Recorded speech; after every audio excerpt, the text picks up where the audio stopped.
आज के हमारे वीडियो का एपिसोड है what is Ohm's law. Ohm's law का नियम क्या है। यह क्वेश्चन बहुत ही ज़्यादा इम्पॉर्टेंट है क्योंकि इलेक्ट्रिक लाइन में कॉलेज या इंटरव्यू यह क्वेश्चन बहुत ही ज़्यादा पूछा जाता है। ओम्स लॉ का नियम बहुत ही ज़्यादा पूछा जाता है और ये एग्ज़ाम के लिए और ITI फील्ड में स्टडी करने वाले स्टूडेंट्स के लिए यह वीडियो बहुत इम्पॉर्टेंट होने वाला है।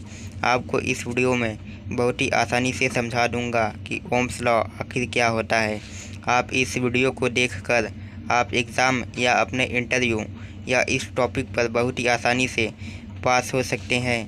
सबसे पहले आपको यह बता दूं कि ओम्स लॉ में आखिर ओम का क्या मतलब होता है। ओम का उस वैज्ञानिक का नाम है जिसने ओहम्स के नियम को बनाया था। उसका पूरा नाम जॉर्ज साइमन ओहम था। आखिर ये नियम क्या कहता है। अगर आप कहीं पे इलेक्ट्रिक फील्ड में आप काम कर रहे हैं तो आपको पता होगा कि हमारे इलेक्ट्रिक फील्ड में 3 मुख्य क्वांटिटी होती हैं जो वोल्टेज, करंट और रेजिस्टेंस है। इनकी शॉर्ट फॉर्म होती है V, I और R। इन तीनों से हमारा एक सर्किट बनता है। इस सर्किट के अंदर हमारा फैन, लाइट कुछ भी हो सकता है जिसमें हम वोल्टेज देने पर इसके अंदर करंट फ्लो होगा और इसके वायर में रेजिस्टेंस रहेगा। इस तरह से हमारा सर्किट पूरा होता है। तीनों क्वांटिटी यही है जो वोल्टेज, करंट और रजिस्टर है। जॉर्ज साइमन ओहम ने अपने लॉ में यह समझाया है कि वोल्टेज, करंट और रजिस्टर के बीच में क्या संबंध है। जैसे 1 और 2 3 और 3 और 2 5 आता है। हमारा ये भी एक प्रकार का एक संबंध है। हमारी जो इलेक्ट्रिसिटी है उसके अनुसार वोल्टेज, करंट और रजिस्टर में क्या संबंध है यह हमें ओहम्स लॉ में मालूम पड़ेगा। जॉर्ज साइमन ओहम ने हमें एक फाइनल में एक फार्मूला दे दिया था जिसमें V = I × R है। हमारा ये फार्मूला तीनों संबंधों को दर्शाता है। अगर आप इसे इस तरीके से V/I/R ऐसे लिखेंगे तो हमारा फार्मूला क्लियर हो जाएगा। हमें जो ओहम लॉ जो फार्मूला मिला है वो V = I × R है। मतलब वोल्टेज बराबर करंट गुणे रजिस्टर।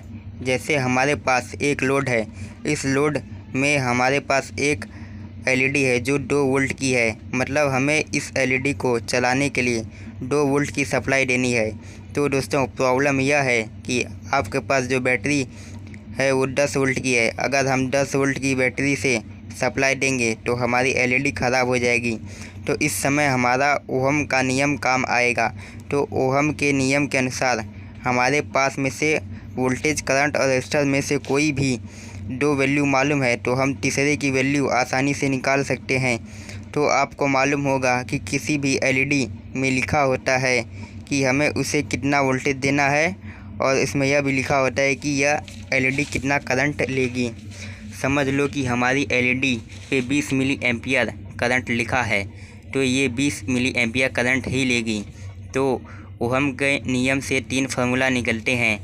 पहला, voltage equal current into resistor. दूसरा, voltage upon current equal resistor. Third, current equal voltage upon resistor. हमें पता है कि हमारे सर्किट में 20 मिली एम्पियर की LED है और 10 वोल्टेज की बैटरी है।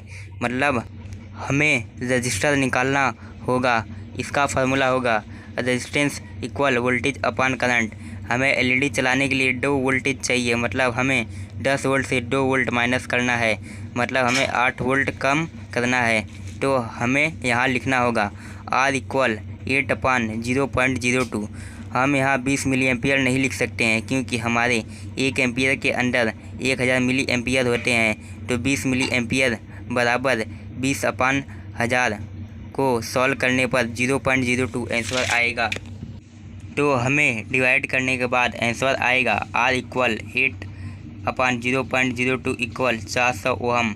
मतलब मैं इस सर्किट के अंदर 400 ओहम का रजिस्टर लगा दूंगा तो हमारा LED लाइट ग्लो हो जाएगा और फिर LED ख़राब भी नहीं होगी। तो इस तरह से ओहम का नियम हमारी मदद करता है। अभी हमने केवल रेजिस्टेंस का एग्जाम्पल को लिया है। इसके अलावा हम इस नियम से वोल्टेज और करंट भी निकालने में उपयोग कर सकते हैं। तो इस तरह से ओहम का नियम वोल्टेज, करंट और रेजिस्टेंस का संबंध दर्शाता है। तो आपको ओहम का नियम समझ में आ गया होगा। लेकिन हम अपने इंटरव्यू या एग्ज़ाम में इतना कुछ नहीं बता सकते। हमसे केवल इतना पूछा जाएगा, what is Ohm's law and what is meaning of V equal I into R. What is Ohm's law के आंसर के लिए सिर्फ इतना ही बताना है कि ओम्स का नियम हमें एक फार्मूला देता है और उस फार्मूले की मदद से हम अपने वोल्टेज, करंट और रेजिस्टेंस इन तीनों के बीच में क्या संबंध है, हमें सिर्फ इतना ही बताना है। यदि क्वेश्चन में पूछा जाए वो फार्मूला कौन सा है तो हमें सिर्फ इतना बताना है, V equal I into R. वे आपसे यह भी पूछ सकते हैं, V equal I into R का क्या मीनिंग होता है। इसका जवाब हमें सिर्फ इतना देना है कि हमारा जो इलेक्ट्रिक करंट होता है वो जब वोल्टेज बढ़ेगा तो करंट भी बढ़ेगा, और यदि रेजिस्टेंस बढ़ेगा तो हमारा करंट कम होगा। यदि रेजिस्टेंस फिक्स होगा तो वोल्टेज बढ़ने पर करंट भी बढ़ेगा। ये हमारा formula V equal I into R कहता है। तो उम्मीद है आपको ये ओम्स लॉ समझ में आ गया होगा।